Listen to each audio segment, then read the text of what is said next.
In a world where Westeros is shattered by the Night King, one Stark must travel back in time to change history.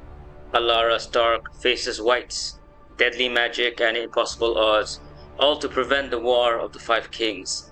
Will she succeed, or will history remain doomed? Allara Stark POV.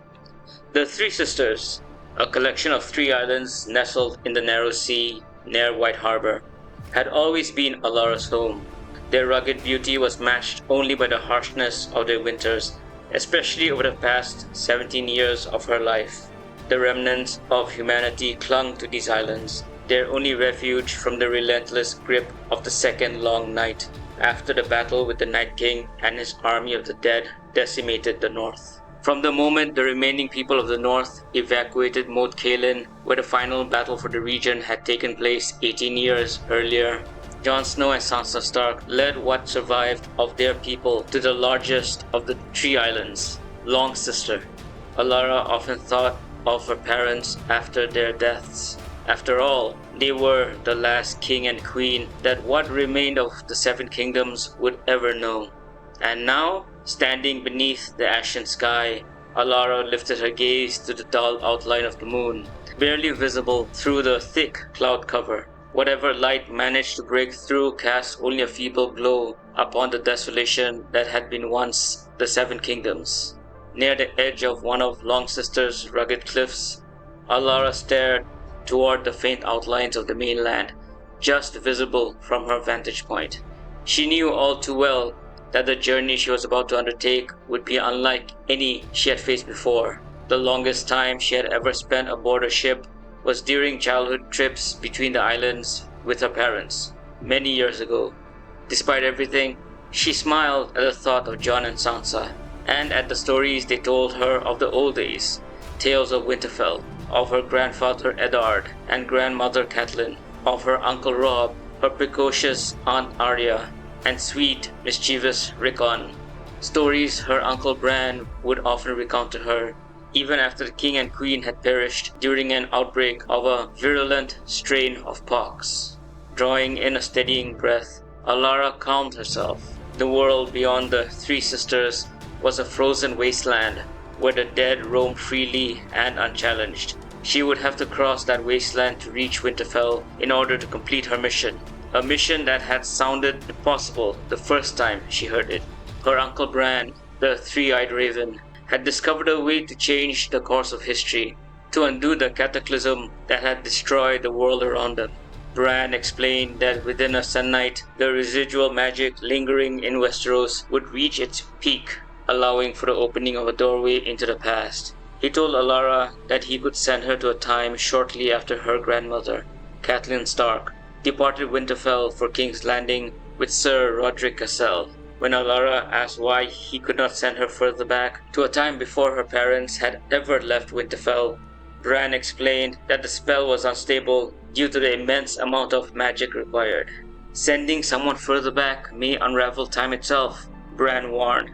The arrest of Tyrion Lannister is the critical point. Prevented, and there is a great chance the War of the Five Kings can be avoided. Could be avoided, Uncle? Allara pressed. Nearly a moon ago. There will always be uncertainty, my niece, Bran replied, lifting his gaze to her from his wheeled chair. My mother's arrest of Lord Tyrion was a key flashpoint. Perhaps when you reach the past, you can explain everything to Robb. He will believe you. Allara was unsure whether Robb would believe a complete stranger, and she admitted as much to Bran. Bran merely smiled and replied, Tell Robb that whenever I tell a lie, I always look down toward the ground. And if he still does not believe you, tell him he was responsible for making Sansa cry when he scared her in the crypts. Something not even our parents knew, because Robb bribed her silence with lemon cakes from the kitchens. Allara nodded as she chuckled softly at the story.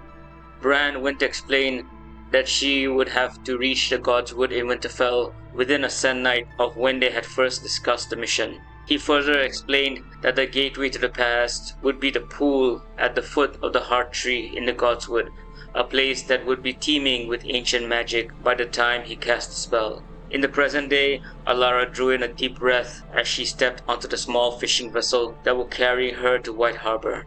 After nodding to the ship's captain, they set off across the gentle waters, where a thin film of frost already cresting along the surface. As the vessel sailed toward the port city, Allara moved to the rear of the ship and looked up to see two figures standing at the edge of the cliff where she had earlier been. "Goodbye, Uncle Bran, Uncle Samwell," Allara whispered as she raised her arm and waved overhead. When the figures of her two uncles waved back, she lowered her arm and drew another deep breath, filling her chest with cold air before releasing it slowly to steady herself. The journey to Winterfell would be harrowing, and Allara knew well the stakes of failure. She needed to succeed. "I will succeed," she promised herself. She smiled faintly before returning to the forward section of the ship, where she stood near the bow with her arms resting against the wooden railing.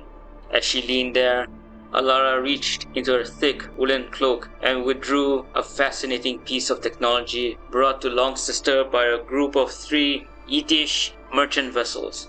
Those ships had escaped the destruction of Gulltown by the Night King and the 3 dragons of the dead Daenerys Targaryen. The merchants from Eti had heard that the last king and queen of Westeros had made the Three Sisters their home, turning the islands into refuge for the people of the realm. They had traveled there to speak with Jon and Sansa, seeking information about the state of Westeros. After learning of the threat posed by the Night King, 2 of the vessels had sailed on to Eti to warn the major cities of Essos in the hope that the news would spread. In the meantime, the merchants and crew of the 3rd ship chose to remain at the Three Sisters. Those foreign merchants brought with them new technology, ranging from innovative, defensive, and offensive weapons to advanced methods of food cultivation, which proved invaluable. They also introduced several other improvements, all of which Jon granted permission to implement. One such piece of Etish technology now rested in Allara's hand, a compass. This particular compass had been a gift from a merchant she had come to know as Sifu Lee. She had first seen him practicing a strange form of self-defense when she was 9 name days, and had begged Jon to ask Lee to teach her. By that time, she had already begun learning to defend herself under Jon's watchful eye, having started her training at 7 name days. Jon had approved, after consulting Sansa, of course, and asked Lee to train Allara in this foreign art of armed and unarmed defense and offense. The compass itself was a marvel of craftsmanship, its intricate design unlike anything found in Westeros. Sifu Lee had shown her how to use it, explaining that it would always lead her north, no matter how treacherous the terrain. Now, aboard the fishing vessel, Allara clutched the compass tightly in her gloved hand as she leaned against the railing and gazed out toward the distant shoreline of Westeros. The wind whipped through her dark brown hair, tugging at her thick fur-lined cloak, its hood folded back behind her head. Sansa would often tell Allara that she reminded her of Arya, that her long, oval face, straight nose, and dark brown hair brought her brave sister to mind. Allara always blushed at the compliment. Even Jon agreed with Sansa, though he added that Allara's blue-hued eyes were unmistakably Tully traits. It had been Bran who remarked that her high cheekbones and overall beauty came from her Targaryen blood. Hearing the voices of her loved ones in her mind always brought a smile to Allara's face. She slipped the compass into the inner lining of her cloak before adjusting the grey and black leather armor etched with ancient runes of the first men beneath it. Bran Stark had commissioned the armor for her, explaining that the runes held power, magic that would keep her hidden from the eyes of the dead, including the Night King and his 2 Queens of the Dead, Cersei Lannister and Daenerys Targaryen. It was a precious gift, and Allara felt the weight of her mission pressing heavily upon her shoulders. In addition to the armor, she carried a Valyrian steel dagger with a dragonbone handle. It was the very blade that had once been intended to kill her uncle Bran. The dagger was both a symbol of her family's history and a weapon of immense power. Yet, the most remarkable gifts were the spring-loaded blades of Valyrian steel concealed within her bracers. Some of the crew from the Yeti ship that remained at Longsister were skilled craftsmen, and one of them had been asked to engineer these unique weapons for her by Sifu Lee. Their craftsmanship was exquisite, a testament to the craftsman's skill. These blades were deadly, designed for close combat and meant to strike with brutal efficiency. Finally, there was Longclaw, her father's sword. Jon Snow had left it to her, knowing that his time was drawing to a close. He and his wife would pass away only 2 days later. The sword carried a storied history, and Allara knew she must wield it with honor and purpose.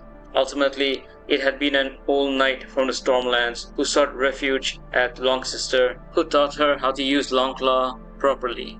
But there was one more gift, one that Sifu Lee had placed into her hands a few days earlier, with a solemn look in his eyes. It was a satchel containing 6 objects, each referred to as a bomb.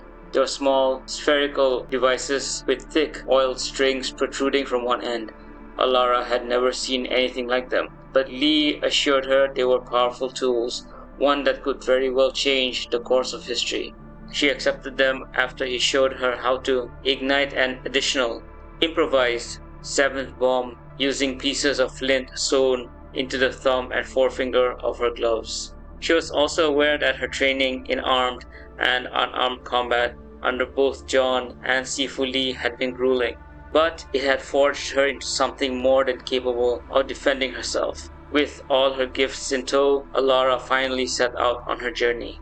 The compass pointed north, toward White Harbor, the nearest major port. The journey there was uneventful, though Allara suspected the road from White Harbor to Winterfell would bring its own share of unexpected challenges. Hours later, Allara reached White Harbor, keenly aware that it was only a stepping stone on her path to Winterfell, and that the true challenges still lay ahead. She pulled her wool-lined hood over her head. A thick lining of fur outlined its edge, warming her forehead and cheeks against the cold. Taking out her compass once more, she began the long trek toward Winterfell, following its unerring direction. Eventually, she left White Harbor's stone walls behind, her footprints in the snow erased as the cold breeze carried loose layers of snow over them. The road to Winterfell was no road at all. It was a perilous path buried beneath layers of snow and ice. The bitter chill of the north gnawed at her, despite the warmth of her rune-etched leather armor, cloak, and hood. Allara's breath billowed into the air in frosty clouds as she pressed onward, each step a battle against the biting cold. Yet, it was not only the cold that posed a threat. The dead still roamed these lands, their lifeless blue eyes glowing as they scanned endlessly for signs of the living. It was the magic of the first men's runes etched into her armor that kept her hidden from their gaze. As Allara moved, she could feel the protection they provided, like an invisible shield cloaking her presence from the walking dead, creatures that needed only to sense her existence before swarming her. At least, that was what her Uncle Bran had warned her. Her journey was a lonely one. No other living souls traveled the desolate path, only the occasional wight stumbling through the snow, its cold blue eyes empty of purpose. When they drew near, Allara moved with silent grace, slipping past them like a ghost. It was a dance of survival, her footsteps muffled by the snow, her breath held tight, despite the reassurance of the runes etched into her armor. The Valyrian steel blades concealed within her bracers were deadly, but Allara preferred not to use them unless absolutely necessary. She knew that any confrontation with the dead carried the risk of drawing more wights to her direction. Her mission was to reach Winterfell before the Sand Night had passed, and she could not afford delays caused by needless battles against relentless foes. As the days passed and the landscape grew increasingly desolate, Allara's determination never wavered. Her thoughts were filled with Bran Stark's words, that the knowledge and fate of her world rested upon her shoulders. She had been given the tools, the knowledge, and the purpose to change the past, to prevent the War of the Five Kings and the devastation that had followed. Each night, she made camp beneath the skeletal branches of long-dead trees or within the shelter of abandoned cottages. Her dreams were haunted by the faces of those she had lost. Her father and mother, her uncle Tyrion, her aunt Brienne, followed by the countless others she had left behind on Longsister. She carried within her the memories of a world consumed by death. Still, she pressed on, driven by a relentless resolve that refused to be extinguished. After days of grueling travel, Allara had nearly reached her destination. She stood at the edge of Wintertown, with Winterfell looming some distance away. What remained of the ancient castle's darkened towers standing like sentinels against the stark, snow-covered landscape. The Godswood, with its ancient heart tree and a pool that would serve as the doorway to the past, beckoned to her. Allara knew her journey was far from over as she drew in a deep breath and lengthened her stride, hurrying toward the castle. The true test still lay ahead. The Sand Night was drawing to a close, and the moment of Bran Stark's sacrifice was fast approaching. She could not afford to arrive too late, to miss the doorway and be trapped in a world where all she loved was dead. After several minutes, she reached the wide-open gate of Winterfell and paused at the threshold. She took a final glance at the rune-etched armor that had kept her hidden from the dead, her heart racing with a mixture of anticipation and anxiety. As she stood there, drawing slow, steady breaths to calm herself, Bran Stark's words echoed in her mind. "Allara," Bran had told her as he presented the armor, "once the spell is cast, most of what remains of magic in Westeros will be funneled into opening the portal. When that happens, the protection offered by the runes etched into the armor will temporarily fail." Despite the warning, Allara had reassured him. "I can handle it, Uncle," she had replied.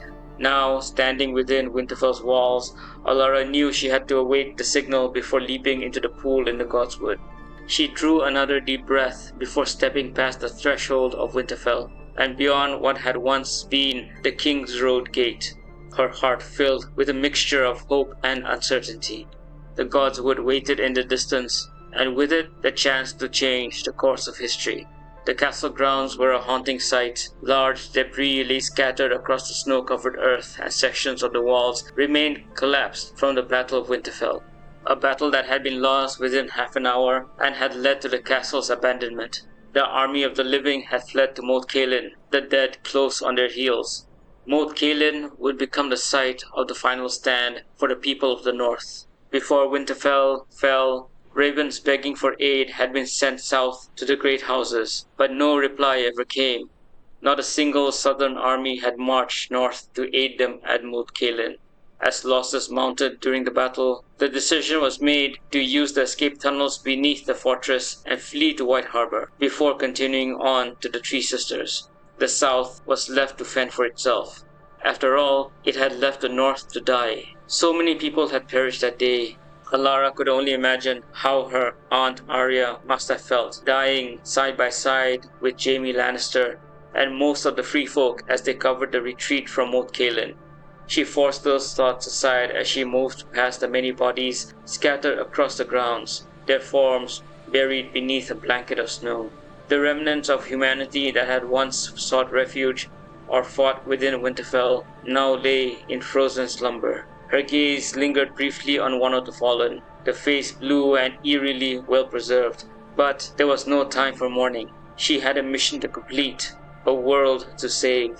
Allara continued carefully through the castle. Though the bodies remained still for now, she knew they would rise and come for her without mercy if she had not been wearing the armor.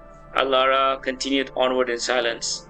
Silence was a good thing, she reminded herself, especially now, as the entrance to the Godswood finally came into view in the distance. She released a breath of relief, only for it to catch in her throat as a loud thump echoed throughout the castle, and the ground beneath her feet began to tremble violently. "What the?" Allara thought as she stumbled sideways, barely managing to keep her balance. The trembling continued, and with growing horror, she realized it was forcing the dead around her to rise from their sleep. Bodies began to move all across the snow-covered ground, stiff limbs pushing upright as they clawed their way to their feet. She heard inhuman sounds from above and looked up toward the covered walkways. Shadows shuffled along the stone, glowing blue eyes scanning the darkness as if searching for whatever had woken them from their slumber. "I need to run," Allara told herself, even as she fought to steady her breathing. She could not panic, not now. She dared not speak, not when she was so close to completing the first part of her journey. As she braced herself to move, The trembling abruptly stopped. A bright blue pillar of light suddenly erupted skyward, piercing the heavens and bathing the landscape in an eerie glow. Allara's heart skipped a beat as realization struck. Uncle Bran did tell me to await the signal before jumping into the pool, she recalled, exhaling slowly, her breath fogging in the frigid air. Drawing in a deeper breath, she steeled herself for what was to come. The dead, those already stirring aimlessly where she had been standing, turned toward her as one. The armor's magic is temporarily gone, Allara muttered, pressing her lips together before breaking into a run. Her footsteps were quick and sure as she weaved through the awakened dead. Cold, decayed hands reached for her, pale blue fingers scraping against her cloak as they grasped hungrily. She moved with a grace born of desperation, harrowingly slipping past their clutches again and again. At last, she reached the entrance to the Godswood, her breath coming in ragged gasps. She sprinted beneath the ancient boughs as more wights rose behind her, their numbers swelling as they gave chase. The pursuit continued until she reached the pool at the foot of the heart tree, its waters glowing with an unnatural blue hue. What she saw there sent a jolt of terror through her veins. The pool was nearly surrounded by the dead. There must have been bodies nearby, dead that had awakened when the pillar of blue light appeared.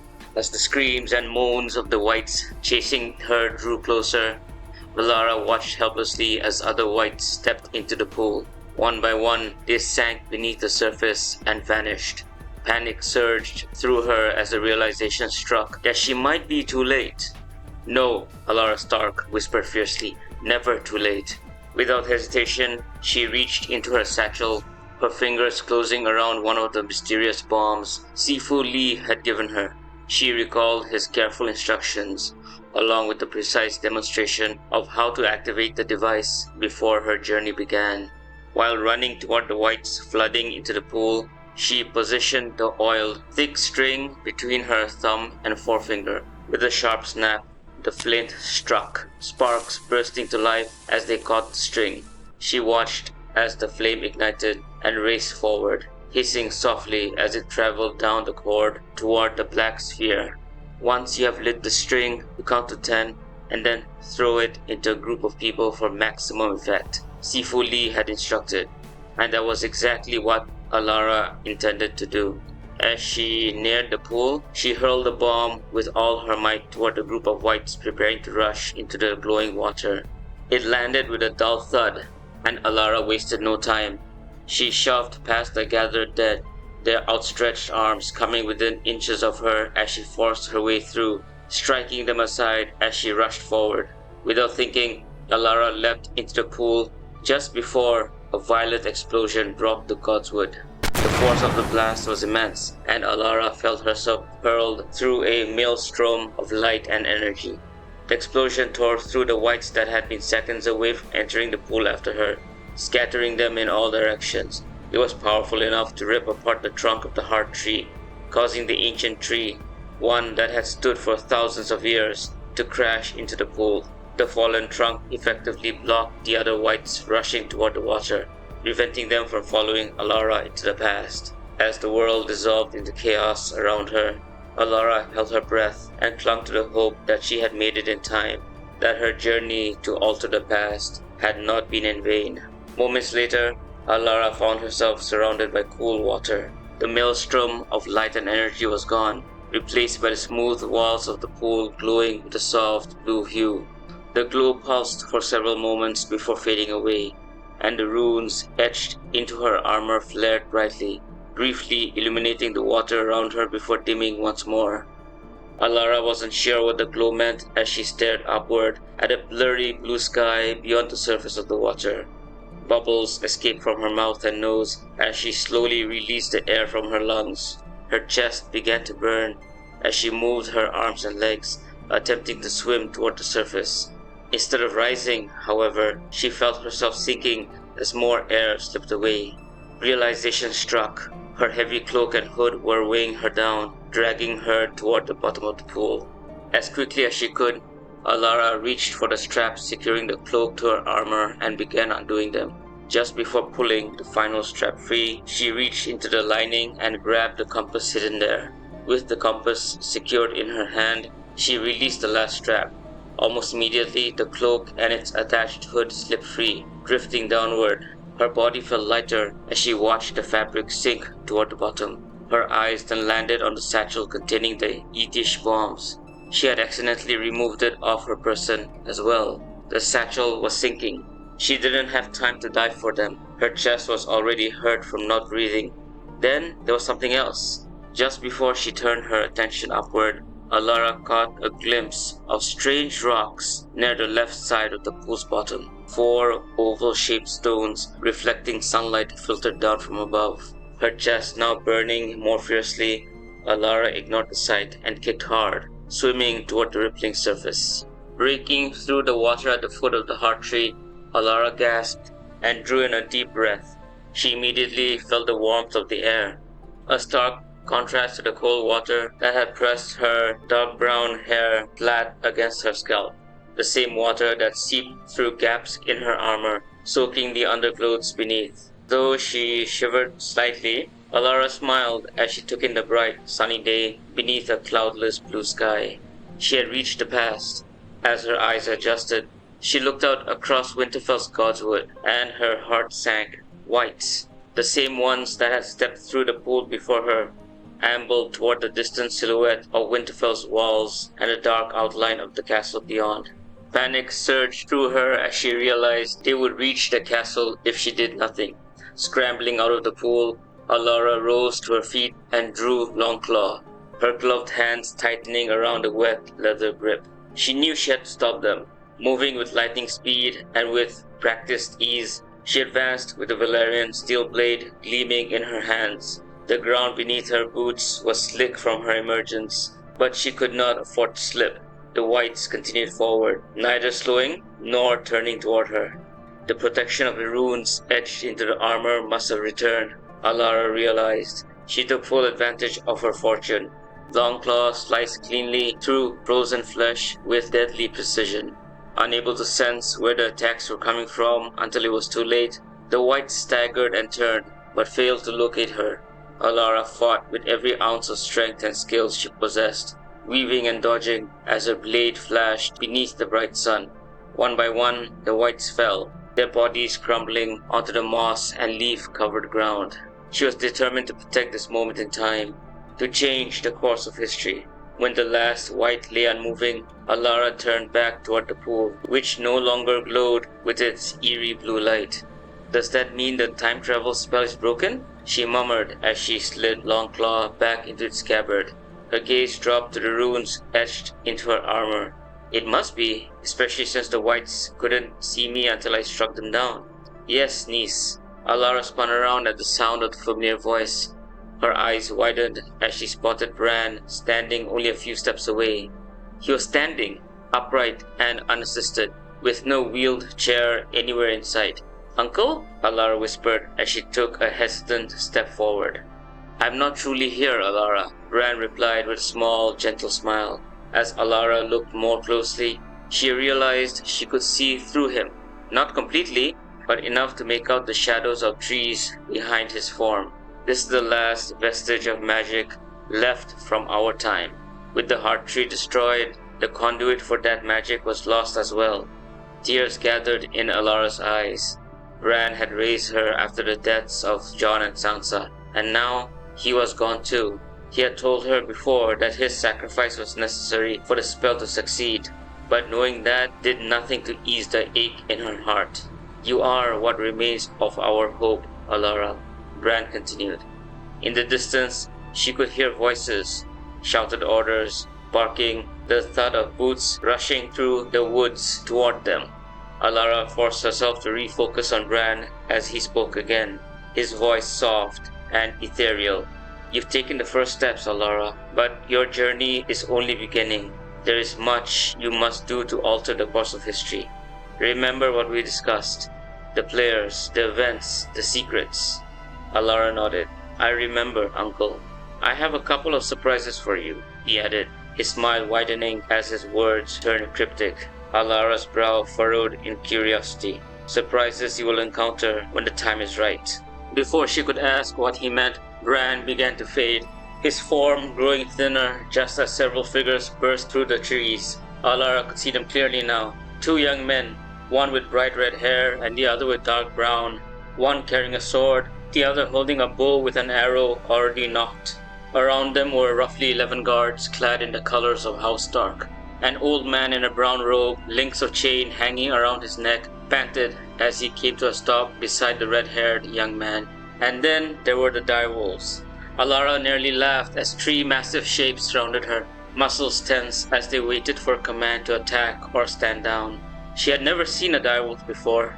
Jon and Sansa had told her stories of theirs, but stories were nothing compared to the real thing. "Who are you? How did you get?" The red-haired young man began, then abruptly stopped. His eyes locked onto the ghostly grey and black-clad figure turning to face him. He took an instinctive step back, whispering, What are you?" Allara watched as Bran turned toward the growling direwolves. Grey Wind, Shaggy Dog, Summer. At the sounds of their names, the wolves stilled. Their growls softened into low whines, and their tails dropped as they stepped back. "It's good to see you all again," Bran murmured. Then he turned to the men standing before him. "Robb, Theon, Maester Luwin. Oh, how I have missed you all." "Who are you?" Theon demanded, confusion etched across his face. It was the man Bran had called Maester Luwin who stepped forward, his expression shifting as recognition dawned. "Brandon?" he asked carefully. "Little Brandon." "Brandon?" Robb echoed, voices murmuring among the Stark guards. "As in Bran. Our Bran." "He's still unconscious in bed," Theon interjected, then added sharply, "And a child." Before Robb, Theon or Luwin could demand further answers, Bran's form faded even more, drawing gasps from everyone present, including Allara. Bran turned back to her and inclined his head. "Take care of yourself, Allara." "I will not fail," she whispered. Bran dissipated like mist, carried away by the wind. Allara's heart ached with a mixture of loss and resolve. She had come to the past to change the fate of Westeros, and she would honor her uncle's sacrifice by completing her mission. When the last traces of Bran's spirit vanished, Allara turned toward Robb. He was still staring at the empty space where Bran had stood moments before. Slowly, he looked at her and whispered, Who are you, girl? What just happened?" Allara took in the faces around her, remembering Bran's warnings. There were spies in Winterfell and Wintertown, agents of the Spider, Lord Varys, and of Peter Baelish, both of whom reside in King's Landing. Some spies were said to operate out of a brothel in Wintertown, while a select few, including children without tongues, served within the castle itself. The future Bran had given her their names she had memorized. Fortunately, their numbers were small. After all, they hated the cold. He had warned her not to reveal her true identity until those spies were dealt with. When you are certain the spies are executed, only then reveal your true self to Robb, and only in Father Solar. Bran had told her before she left the Three Sisters. "You have spies within Winterfell and Wintertown," Allara announced, her voice steady despite the shock rippling through the group. "I will not reveal my identity or the nature of my mission until those spies are neutralized." She stepped forward, meeting Robb's gaze. "All I will tell you is that I need your help. So please, may we speak privately?" Jon POV, Castle Black. Jon understood what his Uncle Benjen and his father, Eddard Stark, had meant when they asked him to delay taking the oaths of the Night's Watch. He had seen with his own eyes that the Watch was made up of criminals, ranging from thieves to rapists to murderers. They had not wanted him to waste his life away in what amounted to a glorified prison. They had wanted him to explore the world, marry, and have children of his own. But Jon did not want children who would bear the name Snow, and his father had every opportunity to legitimize him. Of course, Jon could not blame Eddard too much for that. His wife, Catelyn, would never have approved. Jon told himself that he needed to stay with the Watch, despite his misgivings. There were still honorable men among them. The Lord Commander and Uncle Benjen are just a few, Jon thought as he found himself encircled by the new recruits who had arrived with him at the wall a month earlier. His gaze hardened as it landed on the sneer worn by the Master-at-Arms of Castle Black, Sir Alliser Thorne, before shifting to Piper, whom Thorne had ordered to attack him as part of their training. Jon knew he could handle any of these recruits. After all, he had been trained by the best swordsmen in Winterfell. When Piper lunged, Jon responded swiftly, taking him down with brutal efficiency and a smirk tugging at his lips. Thorne immediately ordered Grenn to attack next, and Jon put him down just as quickly, the crack of breaking bone echoing as Grenn's nose shattered under the blow from Jon. As Grenn was dragged away, Jon arrogantly readied himself for the next challenger. He knew he possessed more skill than the other recruits. He was certain he could take them all on without pause. However, no one stepped forward. Instead, Jon suddenly felt as though an invisible hand had tightened around his throat. His training sword slipped from his fingers as Thorne barked at him to pick it up. Jon tried to answer, but no sound emerged. He could not breathe. Gasping for air, he clutched at his throat as his knees struck the ground. Through the ringing in his ears, he heard Tyrion Lannister shouting his name.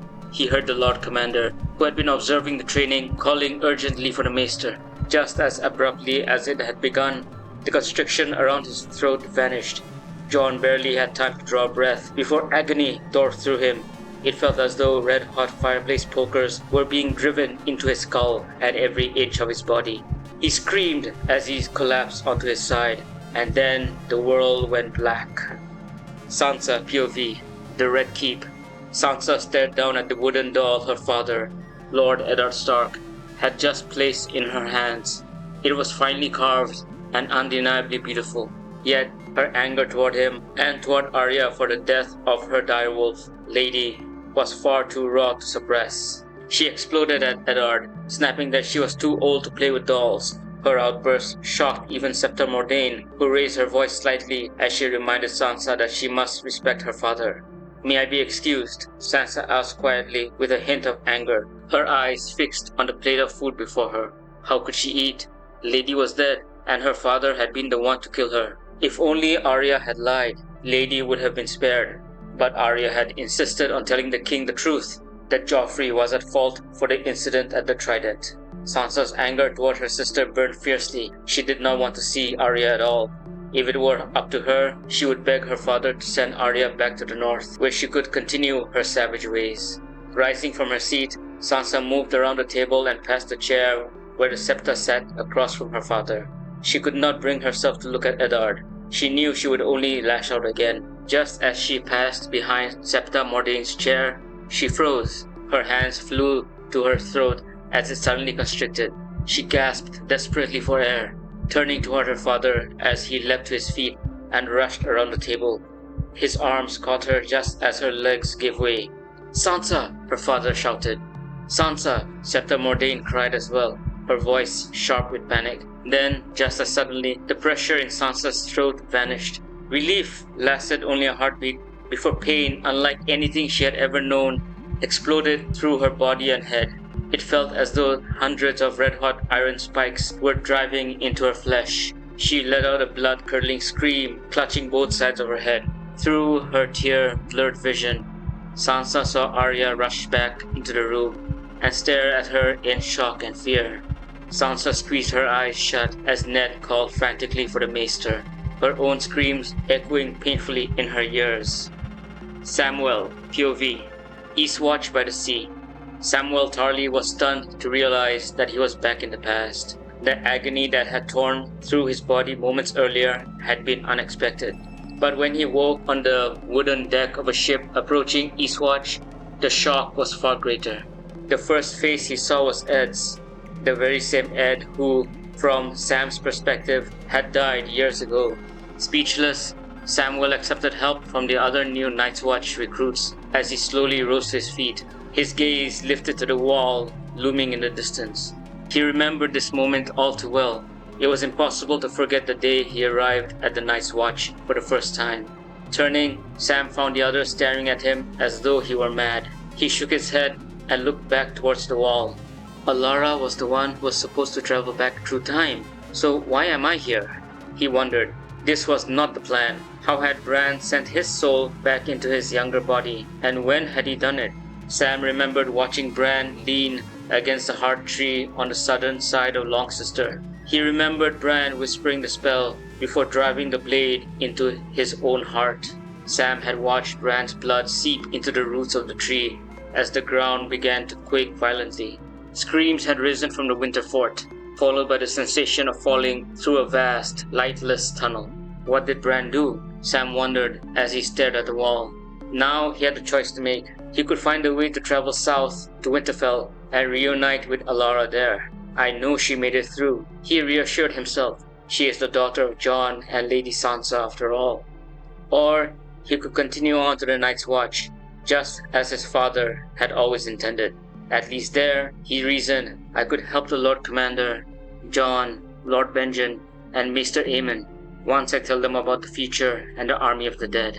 Samwell knew he had no more than 2 hours to decide. He only hoped he would choose correctly. To be continued.